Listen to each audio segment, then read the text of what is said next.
This episode is brought to you by RDG.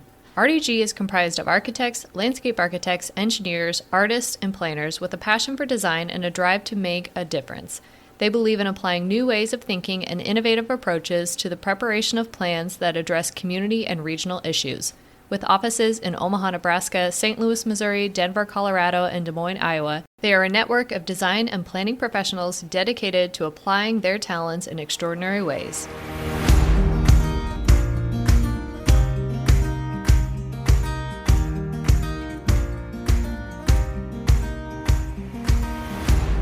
You're listening to the Booked on Planning podcast, a project of the Nebraska chapter of the American Planning Association. In each episode, we dive into how cities function by talking with authors on housing, transportation, and everything in between. Join us as we get booked on planning.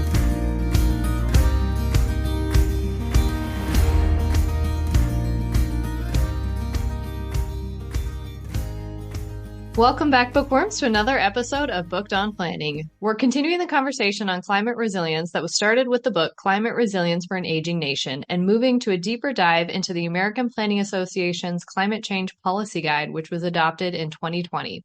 The document begins boldly by stating the issue plainly that climate change is the most consequential worldwide environmental event that human civilization has to confront. With this in mind, the policy document is intended to help formulate position statements, legislative recommendations, and other policy-based actions, and to recommend program funding at the federal and state government levels. As we already know, the document states that planners need to take the lead in helping to mitigate the impacts of climate change and ensure that our communities are able to adapt to a changing climate. This is especially true of transportation and land use planning, since historically climate change has been exacerbated by extensive transportation projects required because of sprawling land use development. The overall goal is for planners to work with other private and public organizations to achieve a net zero greenhouse gas emission by 2050, as well as plan for the negative effects of climate change going forward, since we already know that an adverse impact to the planet has already occurred.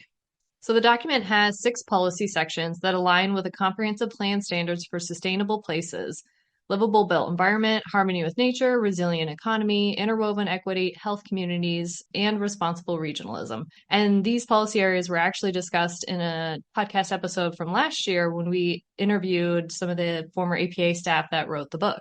So we'll link that in the show notes. Like the Housing Supply Accelerator playbook that we covered a few months back, readers don't need to read this guide from start to finish, and instead you can focus on areas that really impact your work the most. They also break the document into policies for federal and state action and local action, so if you're a local planner, you can skip to the section that you have most control over. Planners should also be sure to read through APA's Hazard Mitigation Policy Guide that was adopted in April of 2020, the Housing, Equity, and Surface Transportation Policy Guides, each their own individual document, also offer related policies and guidance to complement this guide. As always, climate response is a multifaceted problem and should be considered through every lens possible to make sure we aren't missing any elements. The plan leads off with 3 federal policies and 1 state policy, each with their own subsets of action items to achieve them. The Fed's role is as the national leader and advocate from climate change action. When this document was drafted and then adopted in 2020, the action items like advocate for federal funding for climate change planning and resilience measures was needed, but with the Biden administration, they took these items to heart and 2 years ago signed the landmark $391 billion Climate Solutions Investment Bill, also known as the Inflation Reduction Act. Which honestly is just such an amazing bill. Yeah, historic legislation. Historic. Although it is fantastic that we already have funding for climate solution investments, that isn't where federal advocacy ends, though, of course.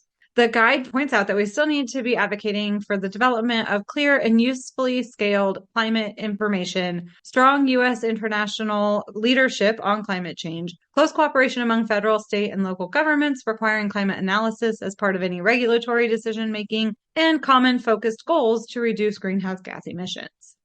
Transitioning to a clean energy economy hasn't moved as much as federal funding has, with many action items facing more of an uphill battle, like advocating for carbon pricing strategies, stringent regulations of carbon fuel products, and carbon offset programs. Instead, policies like expanding and improving the brownfield program and supporting changes to agricultural policy and practice are seeing some movement. It is understandable that transitioning away from fossil fuels is difficult. I've personally never yet met a human who just absolutely loves change, but it is possible to keep pushing forward on a clean energy economy. Unfortunately, a lot of these recommendations include creating some kind of regulatory scheme. So it will actually be really interesting to see how the federal government moves forward with regulatory rulemaking in light of the U.S. Supreme Court's ruling in Loper Bright Enterprises versus Raimondo. I haven't actually heard of that. The Raimondo case overruled what was formerly called the Chevron doctrine, which gave regulatory agencies quite a bit of power in rulemaking. Basically, the Chevron doctrine was quite deferential to the agencies making rules. And in the Raimondo case, the Supreme Court basically stated that that scheme was unconstitutional. So it'll make it easier to make some of these rules? No, it probably will make it harder. Okay. Yeah. So the idea behind Raimondo is that actually the courts would be the best body to interpret vague laws.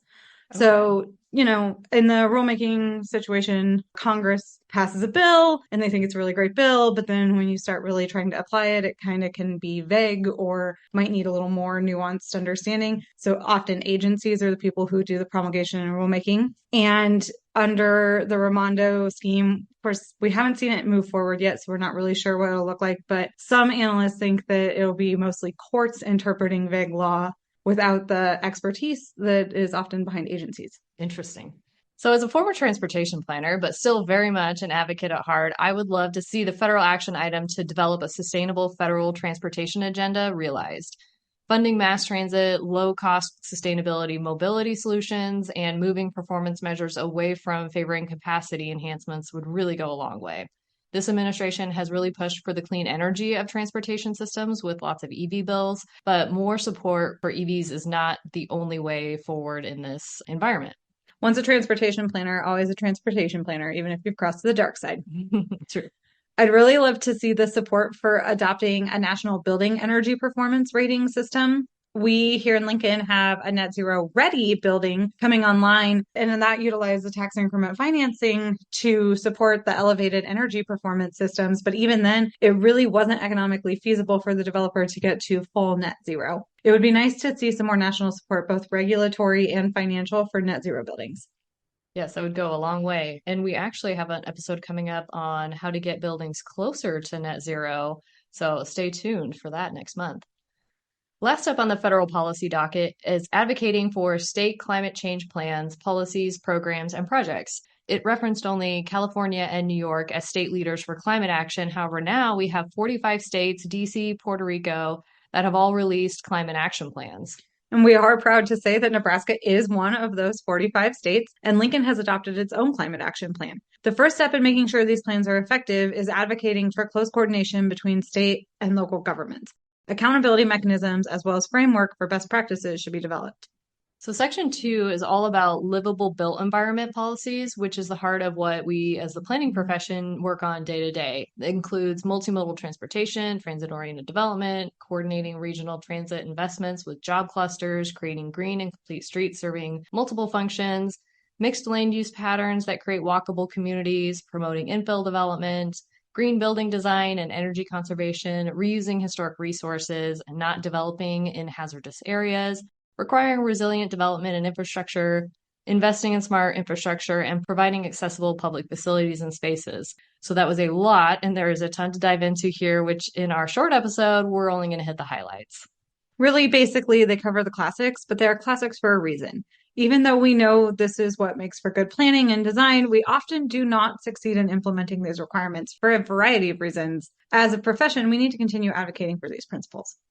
One of the more unique action items was adoption of equity-based urban design guidelines. The goal is to enhance mixed use and accessible spaces, wrapping a few other goals into this one, without displacing existing residents. This includes focusing on items like the appropriate building scale and massing of open space, good streetscape, and safety enhancements to encourage walking and biking. A lot of the items, though, were already underway in most communities or seem to be more standard city planning elements in recent years. With dozens of ideas, though not all are being done in every community, leaving room for some improvement in the planning department. It really fits in with the gentrification conversations we've been having in our last set of episodes. And one of the recommendations that I've really been digging into in Lincoln recently is parking revisions. Of course, any Shupanista knows that reducing parking requirements has been around for a while, but the guide also mentions parking and pricing. And I was surprised it left out curb management, though. We are finding, as I'm sure many other communities are right now that are digging into it, that reconsidering how we prioritize curb space is having almost as big of an impact on how people move through our downtown as reducing parking requirements. So, harmony with nature is the second theme, one that's becoming more and more apparent as a needed approach. I've heard so many examples of communities returning to natural ways to handle coastal flooding rather than building levees that have failed time and again. As the article states, the Earth's natural ecosystems not only sequester carbon, they support the hydraulical cycle and reduce flooding, regulate temperature, and support every living thing, including plants, bacteria, animals, and humans, collectively referred to as biodiversity. And we've talked about before on the podcast how important it is to design with nature. It's like literally our second episode. Yep. And protect and restore natural capital. I thought the recommendation to protect important natural assets as carbon sinks was really interesting. We know that part of our current carbon problem is that we are releasing ancient carbon back into the atmosphere by burning fossil fuel and destroying old growth forests, and that we need to reduce or eliminate our penchant for doing so. But I was also intrigued by the concept of preserving productive agricultural soils and supporting soil conservation practices as part of that effort to maintain a carbon sink. We are farm people in Nebraska. You normally think about farming as one of the larger carbon footprint industries, so it's really neat to think about the ways that we can reduce or eliminate farming's impacts on the climate. Yeah, here in Nebraska, there's a really strong regenerative ag movement that I think is really interesting that can help support some of these policy goals. Actions under the Harmony with Nature policy include policies to reduce greenhouse gas emissions, restore and protect environmentally sensitive areas, provide and protect a green infrastructure network, protect green stormwater management, advocate for policies to improve and protect air quality, advocate for climate change adaptation, promote soil waste reduction, encourage water conservation, and plan for a lasting water supply, protect and manage streams, watersheds, and floodplains. Some states do this better than others, but I feel like most have some of these items in their focus area. Minnesota, I think, is a great example of a state where so many communities and their watershed districts are making a positive change in this area. When I lived there, I was part of a master water stewards program that taught individuals, just people in the community that were interested in the subject, about stormwater management treatments and how to support many of the concepts in the section. And then you did a little project at the end of it, like a rain garden that you would maintain over the years. I would love to see this model replicated in other states to expand the volunteer efforts to promote these policies. That would be really awesome. It would be great if those policies and that kind of program could be brought here. Nebraska has such amazing natural resources, and we really aren't protecting them very well. I also appreciated the reconnecting natural system strategy. I have actually personally been thinking a lot about this ever since our accidental ecosystem episode, especially every time I go home and drive on Interstate 80. There's just so many opportunities to reconnect some of our natural systems, our streams, and our wildlife in that area. Now, I know we've talked a lot about this, but reducing impervious surface and using nature-based design principles, at the very least, our new buildings, would also be great. A resilient economy incorporates the idea of return, making it circular rather than linear, incorporating the total economic cost of production that factors in social and environmental costs. Under this policy, communities should ensure economic development is attuned to climate strategies while maximizing economic benefit to all through items like promoting a circular economy, more density, brownfield redevelopment, also promoting green collar jobs and regional clean energy strategies, something that's a major battle depending on where you're doing this, as Nebraska knows all too well. Requiring resource-efficient economic development, advocating for community-based economic development, providing climate-ready infrastructure capacity, planning for post-disaster economic recovery, something that's no longer an option that everyone should be doing, and linking regional food systems and conservation to economic resiliency plans.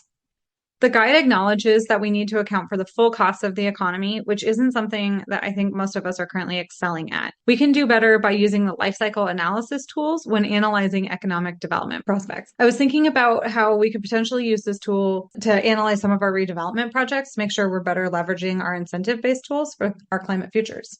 That's, a really interesting idea.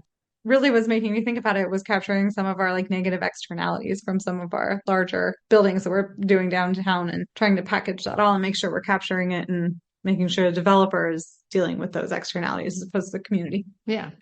One of the action items is to promote partnerships, which here in Lincoln, we do really well. Our city and our electric power provider are working together on a heat pump program with grants and loans to incentivize their installation in our community. We also have a climate smart collaborative that includes the city, the county, the school district, the University of Nebraska, and our electric company who meet regularly to coordinate on making positive strides towards climate action using shared resources and knowledge.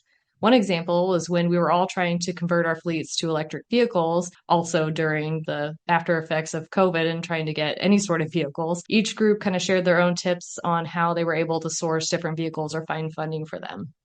One action item I would like to see Lincoln implement more of is decentralizing our energy distribution. After our storms last month, our linemen did an amazing job of responding to the power lines that were down, but we still had power outages in some areas for days. So this would include a diversity of power options, primarily implementing more renewables into the system with shorter transmission lines and smaller distribution areas. A community that can decentralize their power source has less of a chance for long-term adverse effects from a power outage. I know everyone in my inner circle was talking about investing in solar after our power went out for hours last time.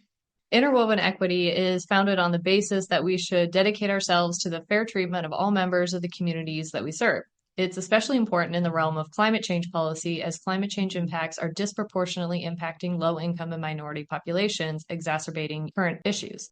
The idea of interwoven equity is that equity considerations should be baked into all actions and decisions to create a fabric of climate change policy with equity woven in. The policy items in this section are almost repeats of earlier ones with a focus on underserved communities. For example, we already mentioned creating multimodal communities, but the policy in this section focuses on connecting underserved communities to these types of networks. The same goes for affordable housing, green infrastructure, and utility systems. The last two policies are more specific to the section, which are create policies and programs that support an equitable, resilient economy and mitigate climate change, health, and safety risks to vulnerable population groups. This was actually my favorite section. We know that disadvantaged communities will be the first to feel the adverse impacts of climate change, so focusing on equity just makes sense. I'm particularly passionate about one of the action items under creating policies and programs that support equitable, resilient economy, which was folding vocational, educational, and other local training programs into climate readiness initiatives to foster employment opportunities in the growing green housing and renewable energy, not greenhouse, industries. I'm from a more rural part of the state, and so many of my high school classmates really weren't interested in the traditional program that most universities are geared toward. They were more vocational, but at the time that wasn't as highly valued as a university degree. So I think it's really important to promote vocational programs as an excellent way to make a living, and coupling that with climate focus is just, I don't know, probably a good idea. Yeah. A lot of the action items under the Climate Ready Affordable Housing section are focused on supporting the development of it. But one that Lincoln is dipping its toes in is to assure that affordable housing is built or renovated to be energy efficient. We're working with our energy provider to try to install solar panels on the roof of our new permanent supportive housing project breaking ground this fall. Another action item listed here that you will hear more about in an upcoming episode is promoting local building insulation and weatherization programs to reduce heating and cooling costs, and of course, lower the carbon footprint of the building. So the shortest section of the document is healthy communities, which is impacted by air quality, temperature extremes, precipitation extremes, vector-borne diseases, food security, and mental health. Ways to address these negative outcomes is through planning for the social determinants of health, planning for all stages of natural disasters, and creating a health, equity, and climate lens for planning processes. I feel like this section is shorter because a lot of the action items in other sections will naturally lead to these healthy outcomes, like a safer multimodal transportation system will get residents out using other modes of travel, increasing their physical health, and helping to reduce pollution from more vehicles on the road.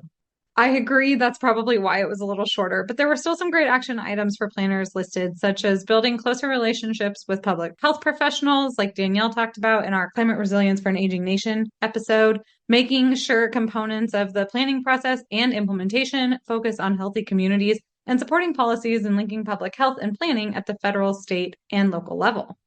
Yeah, we had more of a focus in the profession a few years ago with the Planners for Health movement and trying to do more partnerships with the health profession. So I think that's something that we could kind of strengthen again and revive a little bit. Yeah, even shout out to our alma mater who added a sub degree in public health through our planning program. Yes, yeah, that'll be exciting. I think we have one student already enrolled. Responsible regionalism rounds out the document, which takes planning at a regional scale for transportation, housing, economic development, natural environments, equity, and social cultural frameworks, and applies a more coordinated interdependence between communities and the region as a whole. This is often done through metropolitan planning organizations, and the Met Council in the Twin Cities metro area does a really great job of this. All communities in their jurisdiction have to engage their neighbors as they're preparing their comprehensive plans, and similar to other sections, this one expands on earlier policies like regional transportation options, regional green infrastructure, and connecting local and regional housing initiatives. I do think that sometimes we can focus a little too much on what we are doing in our cities, and we forget that we are also creating regional impacts. So it was a really good reminder to round out the document. We hope that you enjoyed this conversation on the American Planning Association Climate Change Policy Guide. Remember to subscribe to the show wherever you listen to podcasts, and please rate, review, and share the show. Thank you for listening, and we'll talk to you next time on Booked on Planning.